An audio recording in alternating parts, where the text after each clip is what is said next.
政府加强打击诈骗，电信业者配合规定，要求民众 SIM 卡若碰见，就要先报案，摕到证明，才会使换新的。这款要求真麻烦，也随引起批评。即阵 NCC 就出来驳回讲，换 SIM 卡无要求一定就要去报案，有找业者来了解详细。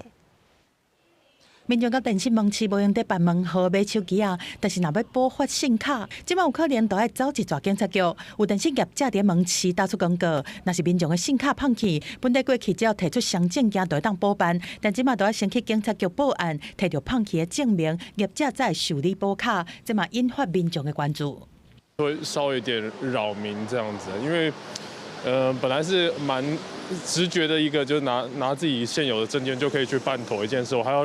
额外折到另外的地方去处理。我觉得也还好，如果你真的掉的话，你很多手续也是要重办啊。如果说还要连同报案的部分的话，那势必要花费的时间会蛮冗长的，那大家都会造成有一些不便以及困扰。国家通信团保委员会 NCC 强化打造实施新版的电信事业提供电信服务风险管理机制指引，提供补发信卡的条件，业者配合办理，互民众反弹，这个新制比作扰民、扰境、扰业者的三扰政策。我们认为 NCC 完全不食人间烟火，甚至只想要用打诈为名来压榨人民的权益，我们绝对予以反对。尤其 SIM 卡、银行账户都是诈骗及个人资料外泄的重要管道，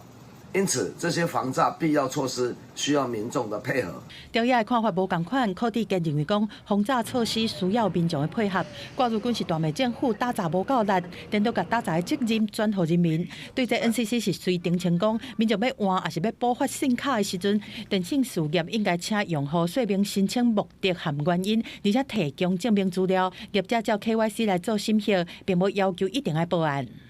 他过去的使用记录里面呢，从来没有发生过频繁来申请换发的，又或者是说他过去呢完全没有异常使用记录的。那这一些的话，那业者补发就补发啦，我们至多就是要求他提示身份证明，或者是那个当场签切结束也可以啊。黄文铁强调讲，新制是防堵诈骗，避免信卡互诈团摕去利用。对方误解讲是爱报案才会当补卡，NCC 已经和电信业者沟通和厘清。记者综合报道。